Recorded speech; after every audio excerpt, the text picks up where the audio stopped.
Bem, nós fazemos parte de um povo, queridos, de uma mesma família, de forma que quando um peca, toda a igreja é afetada. E Deus se ira contra o seu povo por causa dos pecados que estão escondidos no meio do povo e não são tratados. Quando pecamos, pensamos de maneira ingênua que o nosso pecado afeta apenas a nossa relação com Deus, mas afeta todos os que estão à nossa volta. Não só a sua família, não só os seus filhos, mas afeta diretamente a nossa igreja. Nesse caso, aquele ditado é preciso. Uma maçã podre estraga todo o cesto. Nos versículos 2 e 5, vemos a segunda parte do texto, que descreve então a derrota de Israel. Versículo 2, o texto diz: enviando, pois, Josué de Jericó alguns homens a Ai, que estava junto a Bet-Aven, a oriente de Betel, falou-lhes dizendo: subi e espiai a terra. Subiram, pois, aqueles homens e espiaram Ai. Apesar do texto apresentar no versículo 1 o problema que estava no meio de Israel, Josué ainda não havia se dado conta daquilo que havia acontecido, que Acã havia pecado contra aquilo que o Senhor havia estabelecido. Com isso, ainda sob os efeitos da primeira grande vitória que Deus tinha dado a eles sobre Jericó, Josué então continua conduzindo o povo no processo de conquista da terra. Imagina, se Jericó foi tranquilo, Ai, que é menor, vai ser mais fácil ainda. Dessa forma, tal como ele havia feito em Jericó, ele manda espias para conhecer a nova cidade que seria conquistada, a cidade de Ai. Ele precisava então conhecer a estrutura da cidade para estabelecer a sua estratégia de guerra. E no versículo 3, vemos esses espias retornando e passando o relatório para ele. O texto diz: e voltaram a Josué e lhe disseram os espias: não suba todo o povo, suba uns 2 ou 3 mil homens a ferir Ai. Não fatigueis ali todo o povo, porque são poucos os inimigos. Então, diante da grandiosa vitória, os espias enviados por Josué imaginaram que seria algo muito tranquilo, por se tratar de uma cidade menor. Então eles disseram: olha, Josué, manda 2 ou 3 mil homens para lá e está tudo certo, vai ser uma vitória muito sossegada. E nos versículos 4 a 5, vemos o resultado da guerra. Josué seguiu então o conselho dos espias e mandou. Interessante que antes os espias falavam mal, né? Diziam: olha, a gente não vai conseguir entrar na cidade. Lembram-se? Mas Josué foi corajoso, disse: não, a gente vai conseguir sim, vamos conseguir tomar a terra de Canaã. Mas aqui nesse contexto, os espias estão cheios de si. Cara, Deus derrubou Jericó. A gente vai conseguir, essa vitória vai ser tranquilo.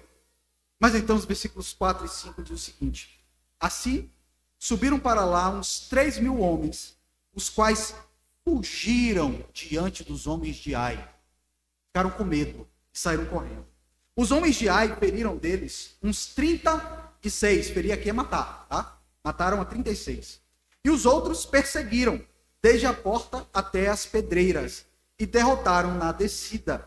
O coração do povo se derreteu e se tornou como água. Aqui, queridos, vemos dois erros cometidos por Josué. Primeiro, por causa da sua primeira vitória, ele subestimou o inimigo enviando poucos soldados. Quando nós chegamos lá no capítulo 8, versículo 3, a segunda vez que ele vai lutar contra a cidade de Ai, nós vemos que ele mandou 30 mil homens. Diferença, né? Ele tinha mandado 3 mil homens. Agora, então, ele manda para poder ganhar 30 mil. Ele não só subestimou o inimigo, mas principalmente ele não consultou ao Senhor como costumava fazer. Lá no capítulo 6, versículo 2 a 5, na batalha contra Jericó, foi Deus que deu a estratégia de guerra para Josué. Ele disse: você vai rodar 6 dias no entorno da cidade, no 7º dia vocês vão rodar lá novamente, vão gritar e vai ser derrubado. A estratégia, quem deu foi Deus. Agora, nessa batalha que eles são derrotados, Josué não pergunta nada a Deus. Ele é 3 mil? Tá, manda 3 mil e vamos lá. Mas que quando chega lá no capítulo 8, versículo 2, que é na segunda batalha contra Ai, eles vencem, foi o Senhor que deu a estratégia para eles. O grande erro de um líder, de um servo de Deus: não consultar ao Senhor. Querer a vitória por meio da força do seu braço e não de acordo com a orientação do Senhor. No versículo 4, a consequência foi que Josué, tal como foi recomendado, mandou aqueles 3 mil homens que fugiram correram diante dos homens de Ai.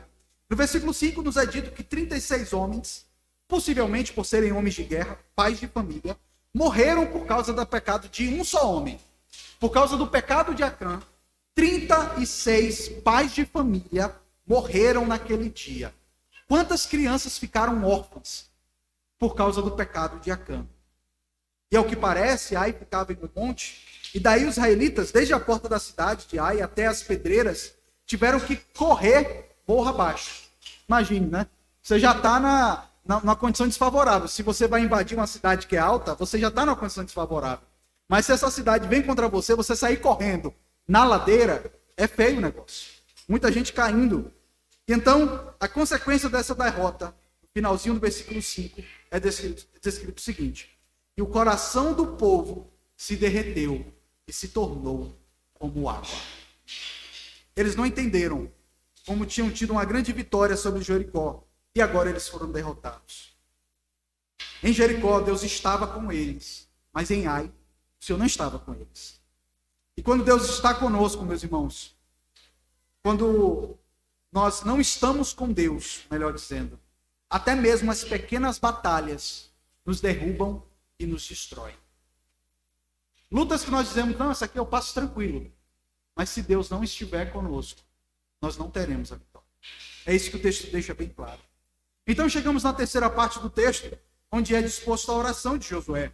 A partir do versículo 6, o texto afirma: então Josué rasgou as suas vestes e se prostrou em terra sobre o rosto, perante a arca do Senhor até a tarde.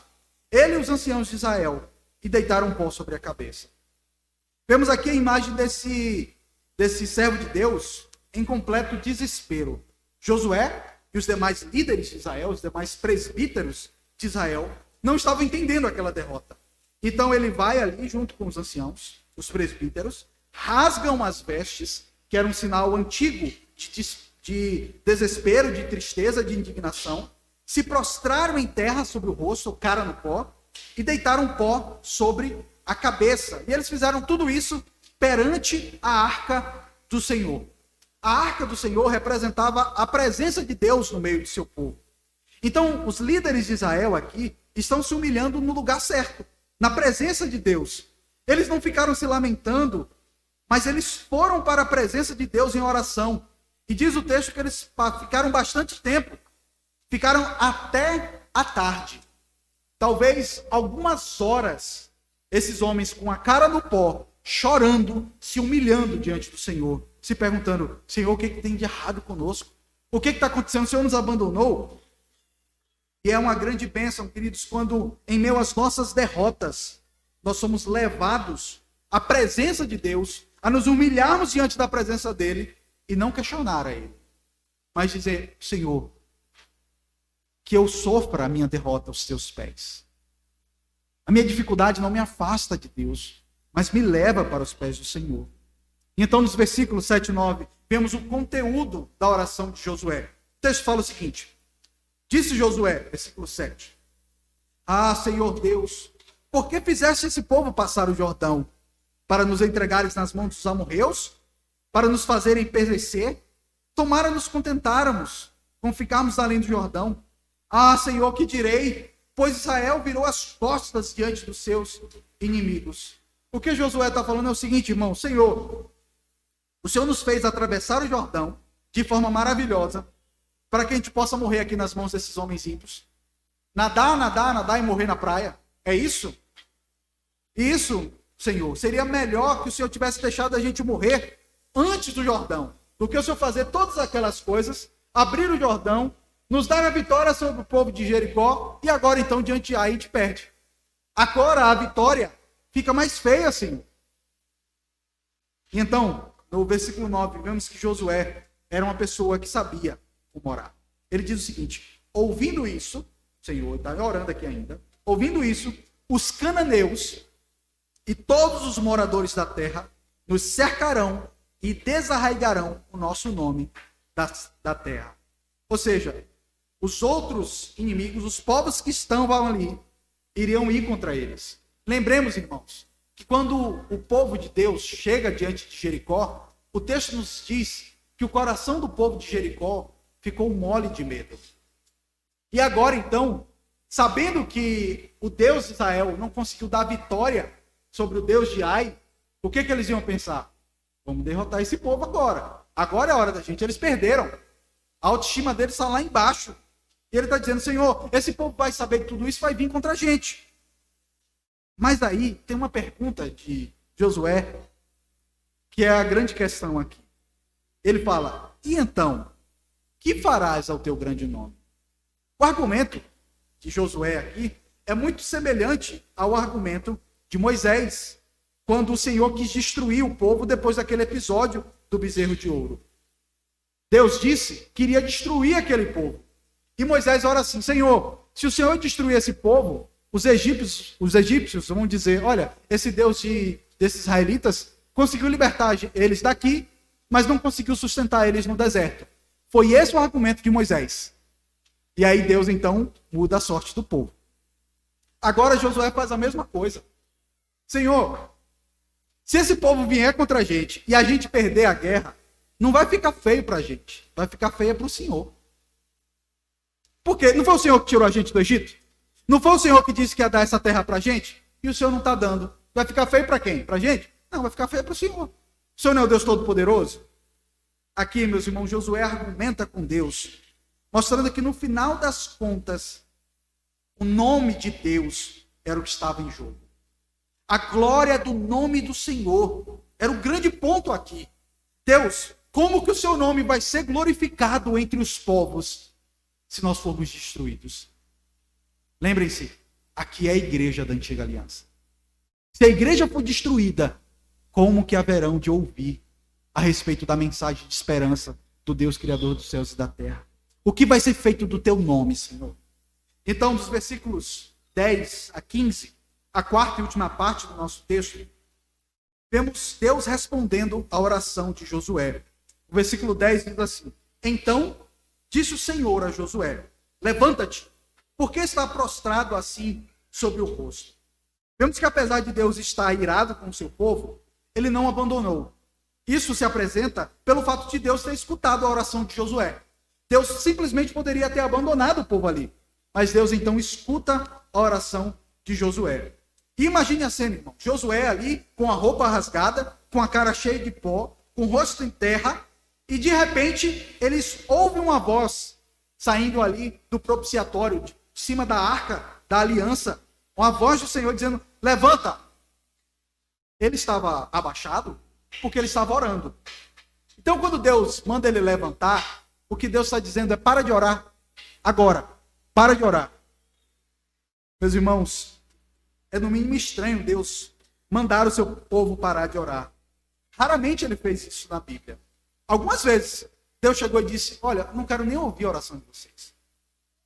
Antes, o que vemos é sempre Deus dizendo, orem. Mas aqui Deus mostra que há um momento de orar, mas também há um momento de tomarmos uma atitude séria, especialmente em relação ao pecado, que é consertar a vida. Orar, irmãos, chorando, pedir, Senhor, tem misericórdia dos nossos pecados, e não mudar nada na vida, não serve para nada. Lágrima, choro, gemer, não muda nada. Mas quando nós nos arrependemos de fato e deixamos o pecado, aí sim é que Deus muda a nossa sorte. No versículo 11, Deus fala a Josué o que estava acontecendo. Israel pecou e violaram a minha aliança. Aquilo que eu lhes ordenara, de não pegar lá dos despojos, eles fizeram, veja. Pois tomaram das coisas condenadas e furtaram. Veja como Deus vai descrevendo. Furtaram, por quê? Por que Acã furtou?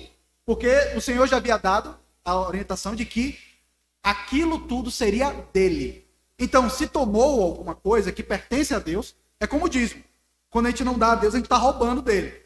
Então, aqui as primícias que pertenciam ao Senhor, quando não estava sendo dada, está sendo dito, eles roubaram de mim. E dissimularam. Sabe a pessoa cínica? Cara de paisagem, cara de santidade. Imagina Acã voltando para o lugar onde o povo de Israel estava. Ei, rapaz, olha que bênção, a gente venceu, rapaz, tudo certo, né? Dissimulado, cínico. É isso que Deus está dizendo. A pessoa cínica. Estava ali no serviço ao Senhor, no meio de uma guerra, e era um homem dissimulado. E aí Deus diz, e até debaixo da sua bagagem o puseram. Sabe o que Deus está dizendo aqui? Josué, nem adianta você procurar que você não vai achar. Porque esconderam bem escondido. Mas eu sou Deus, eu sei o que aconteceu. Você pode esconder bem escondido como for. Ninguém vai ver. Mas Deus diz, eu vi, eu sei e vou agir em relação a isso. Não pensa que vai ficar de graça, não. Eu vou agir. Então, mais uma vez, percebam que Deus diz, Israel pecou. Mais uma vez. Mas quem pecou? Acã. Mas pela terceira vez, o texto diz, Israel pecou. Violaram a aliança, tomaram das coisas condenadas. No versículo 12, Deus mostra que enquanto o pecado não for tratado, ele não vai ser favorável em relação ao seu povo. O texto fala, pelo que os filhos de Israel não puderam resistir os seus inimigos, ou seja, eles não puderam vencer a batalha por causa do pecado, por causa da dissimulação, por causa do roubo.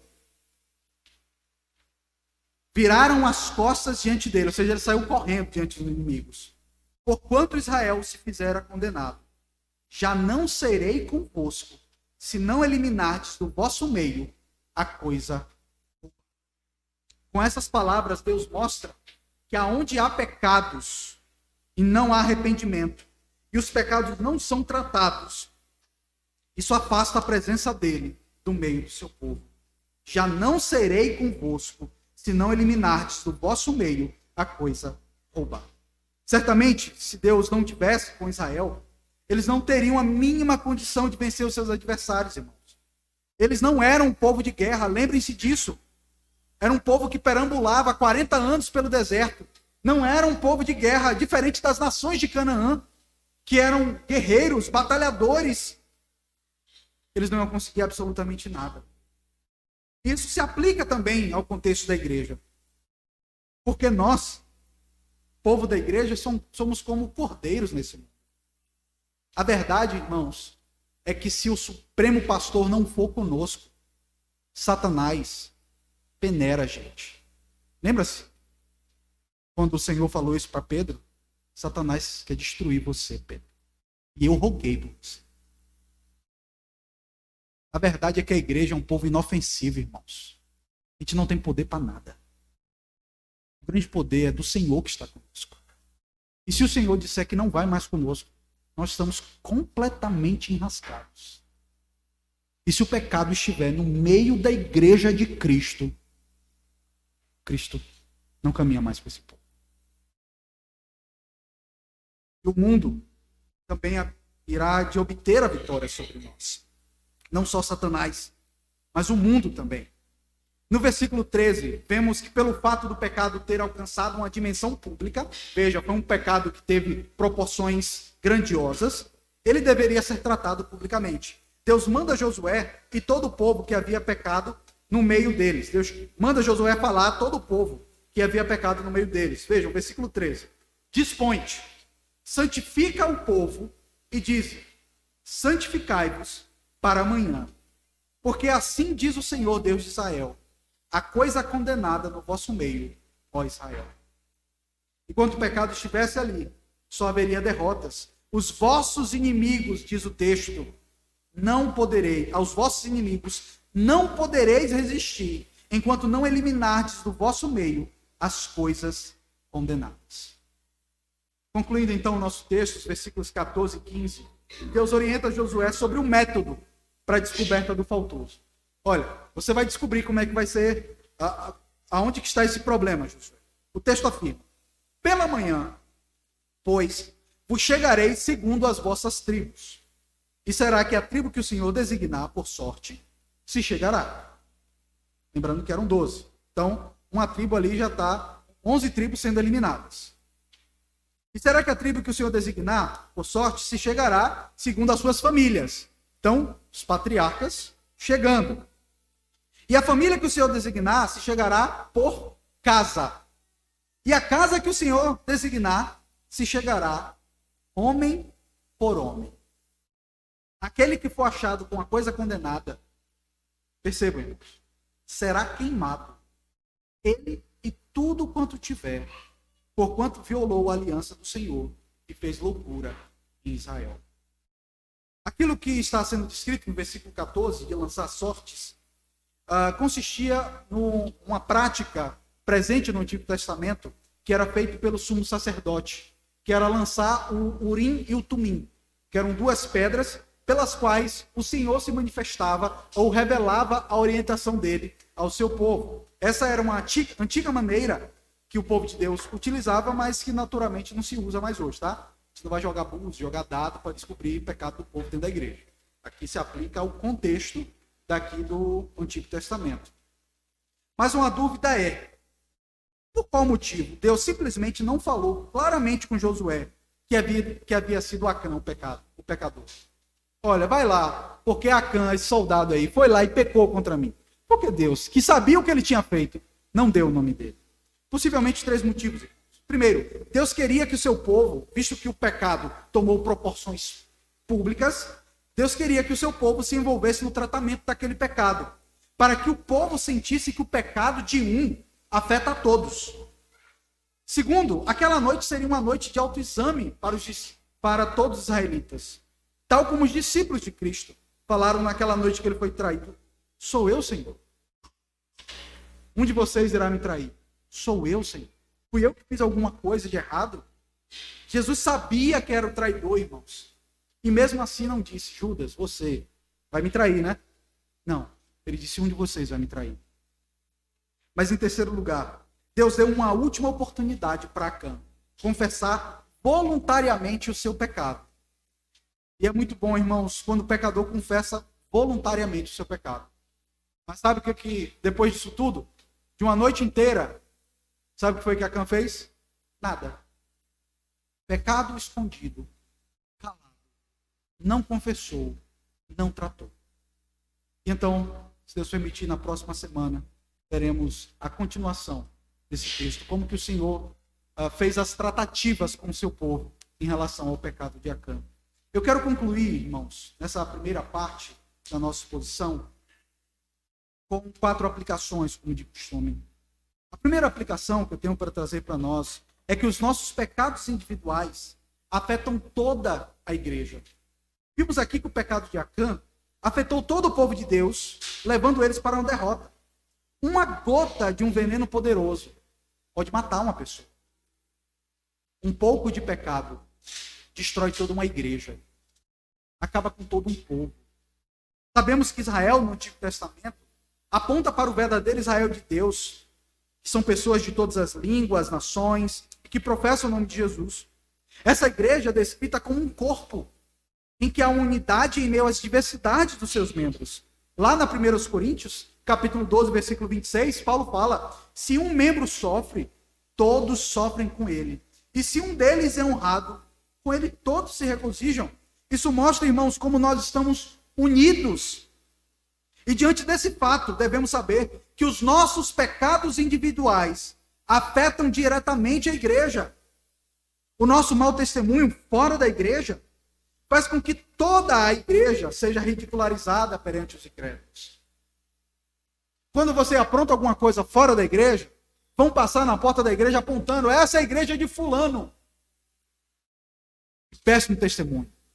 E você pode ser membro da igreja, uma pessoa séria, crente nos caminhos do Senhor, mas se tem um membro da igreja que dá um mau testemunho, vão dizer: olha, essa igreja aí é só de crente atrapalhado. Vocês sabem que é assim. Por causa de uma peça podre no meio da igreja, todos são condenados. Todos os crentes são chamados de irresponsáveis e de hipócritas.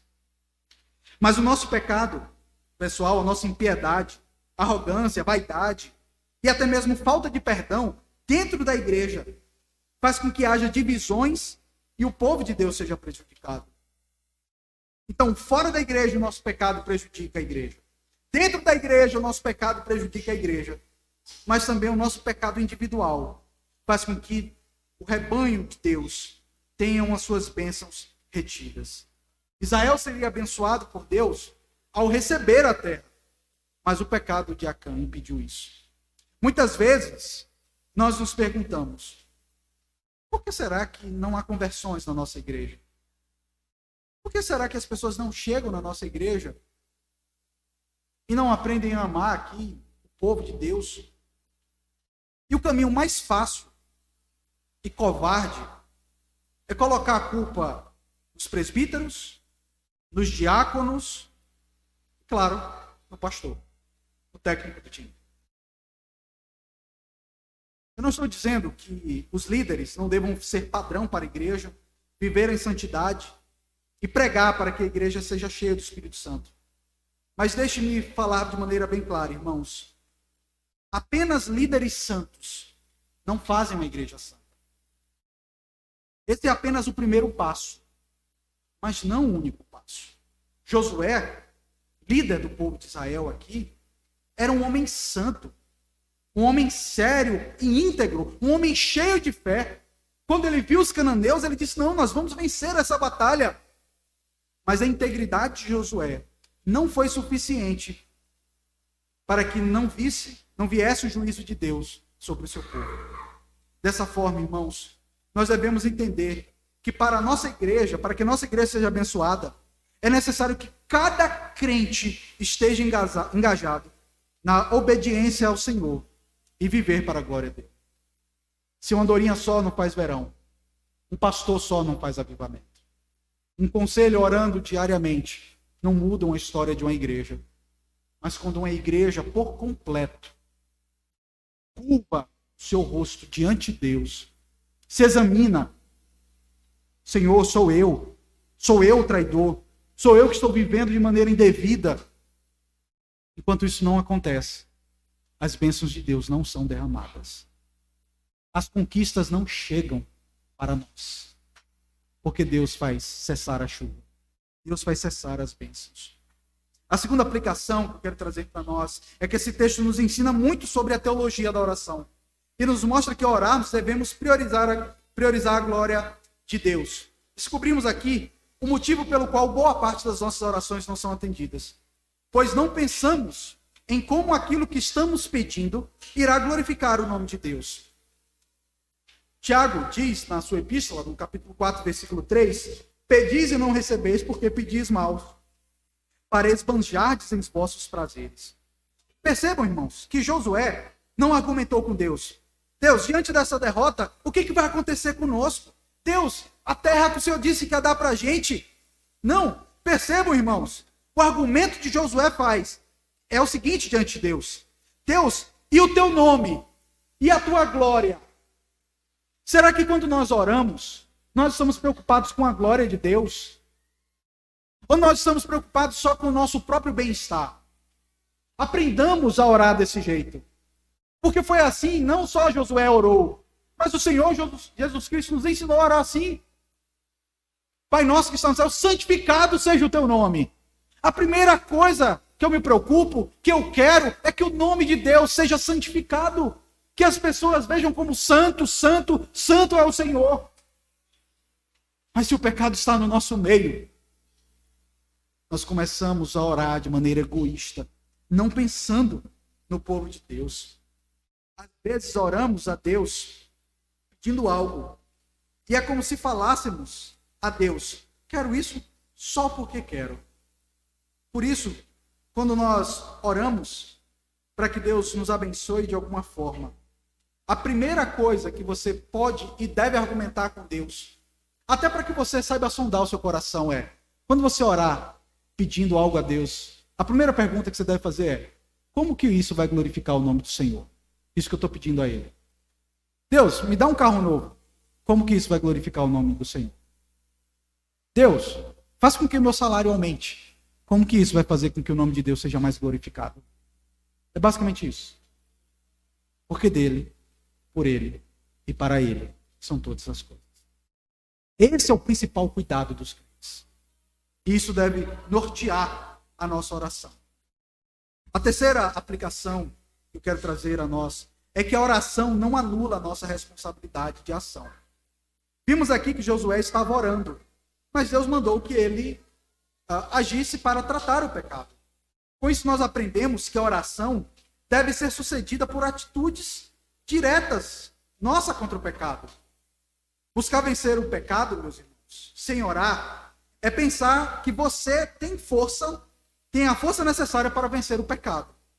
Mas orar, sem que as atitudes concretas sejam tomadas, é zombar de Deus. Então, nós paramos para pensar dentro desse contexto, irmãos. Você chega e ora a Deus: Senhor, faz com que o meu coração seja puro, faz com que os meus olhos sejam puros, que eu não tenha olhar impuro na rua. Isso aqui todo mundo sabe o que eu estou me falando, né? Estou preservando as crianças, tá? Oro por isso. Mas o que você está fazendo para mudar isso na sua vida? Senhor, me liberta de vídeos imorais.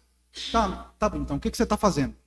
Não adianta só você chegar diante de Deus e orar: Senhor, me liberta disso, me liberta disso. Não adianta queremos resultados diferentes fazendo a mesma coisa. Fazendo a mesma coisa, iremos cair no mesmo pecado. Por isso, nós temos que lembrar o que Deus disse para Josué: levanta. O que você tem que fazer? Deus, me abençoa, Deus. Faz com que eu consiga ganhar mais. Faz com que eu consiga me desenvolver. Tá, você está se cuidando? Você está buscando isso? Você está estudando?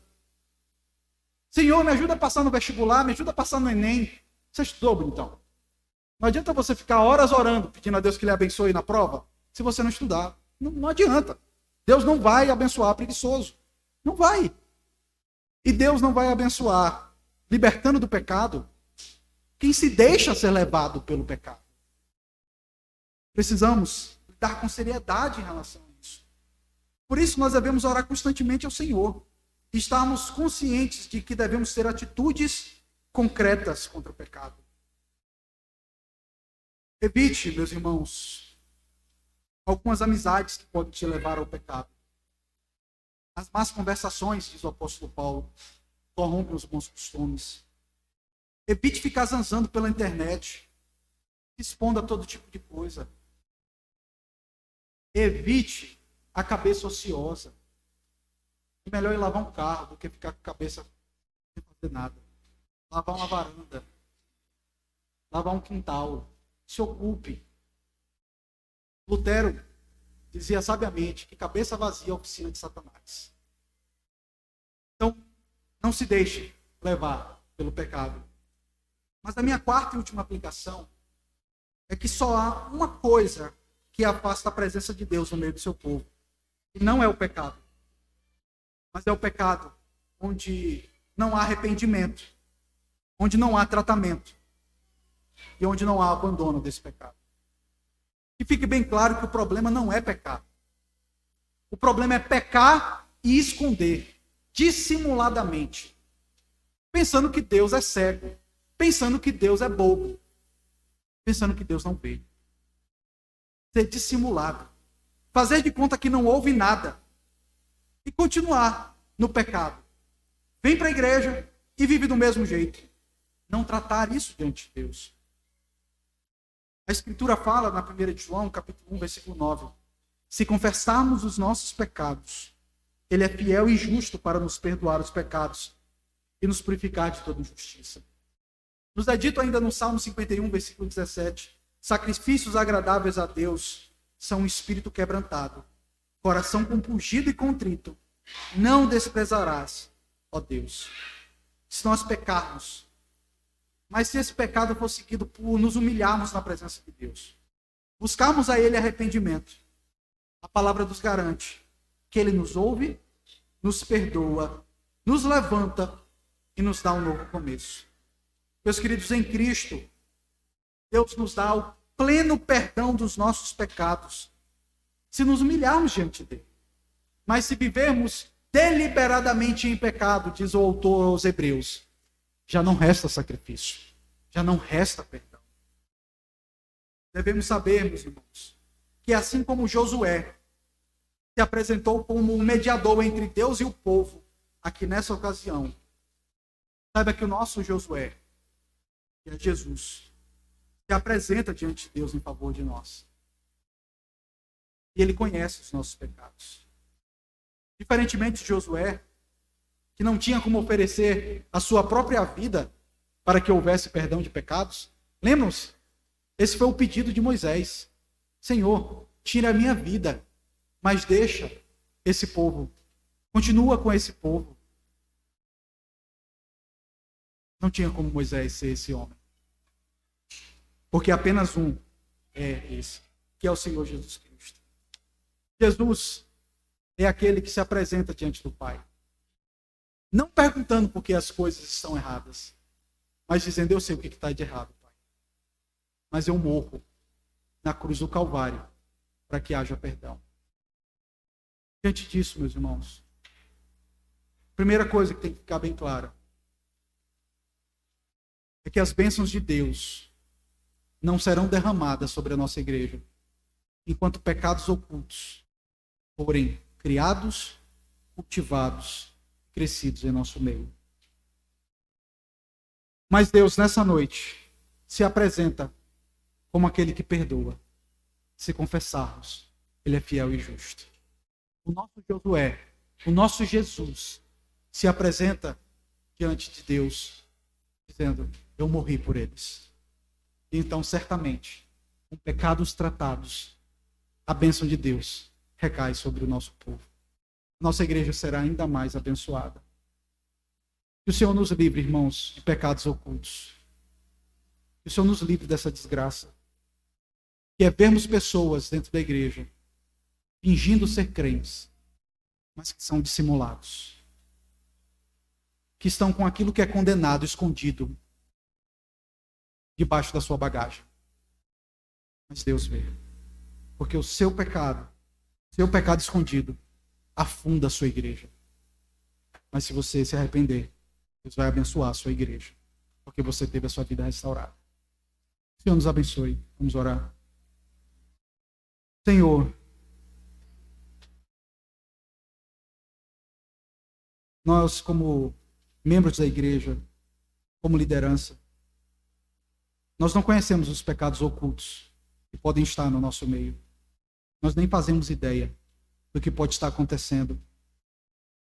Mas o Senhor conhece absolutamente tudo. E nós te rogamos, Senhor, que o Senhor aparte do nosso meio aqueles que têm vivido deliberadamente no pecado. Que o Senhor trate com eles. Que o Senhor restaure a vida deles. Porque sabemos que aquilo que nos afasta do Senhor não é o pecado, mas é o pecado que não é tratado. Se apieda da nossa igreja, Senhor. Se há algo em nós que não te agrada, trata a nossa igreja. Ainda que venha doer, ainda que venha ser sofrido, ainda que venha doer na nossa própria carne, purifica a nossa igreja. Que a nossa igreja seja uma igreja santa, assim como o Redentor, o dono da igreja, é santo, o nosso Senhor Jesus Cristo. Nós oramos assim, em nome do Senhor Jesus. Amém.